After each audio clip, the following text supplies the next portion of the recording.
TRS party Congress party ఇద్దరు తెలంగాణ రాష్ట్రాన్ని పూర్తిగా అవినీతి కంపుతో ముంచేస్తున్నారు. దీని గురించి ప్రజలను కాపాడాల్సిన బాధ్యత భారతీయ జనతా పార్టీ.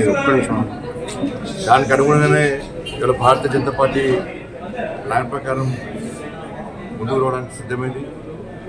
కిషన్ రెడ్డి గారు జమ్మూ కాశ్మీర్ ఎన్నికల్లో ప్రచారంలో ఉన్నారు. వాళ్ళు వచ్చిన వెంటనే పార్టీ రాష్ట్ర స్థాయిలో ఏ విధంగా మేము కార్యాచరణ రూపొందించాలి, ఏ విధంగా ప్రజలకు వెళ్ళాలని చెప్పి ఆలోచనతో పక్కా ప్లాన్తో ఉంటున్నాం. ఇక్కడ మీ అందరూ తెలిసి వాళ్ళు మూసి ప్రక్షాళన పేరుతో 1,50,000 కోట్లు ఖర్చు పెడతా అంటున్నారు.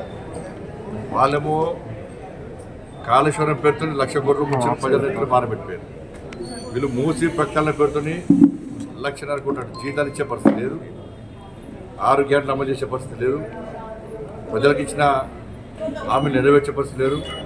కానీ మూసి ప్రక్షాళనకు ఎక్కడ చేస్తే పైసలు ఇప్పుడు వాళ్ళు 5,00,000 కోట్లు 6,00,000 కోట్లు అప్పు చేసిపోతే వీళ్ళు చిప్ప చేతికిచ్చి అడుక్కునే పరిస్థితి కాంగ్రెస్ పార్టీ తీసుకొచ్చే ప్రయత్నం చేస్తున్నారు. కానీ ఒక ప్లాన్ లేదు, కేవలం మభ్యపెట్టే మాటలు. పూర్తిగా కాంగ్రెస్ పార్టీ అవినీతిలో కూరుకుపోయింది. కాంగ్రెస్ పార్టీ మొత్తం అవినీతిలో కూరుకుపోయింది. అవినీతి కంపుతో కాంగ్రెస్ పార్టీ వల్ల ప్రజలు ఇబ్బంది పెట్టే ప్రయత్నం చేస్తున్నారు తెలంగాణ రాష్ట్ర ప్రజలు.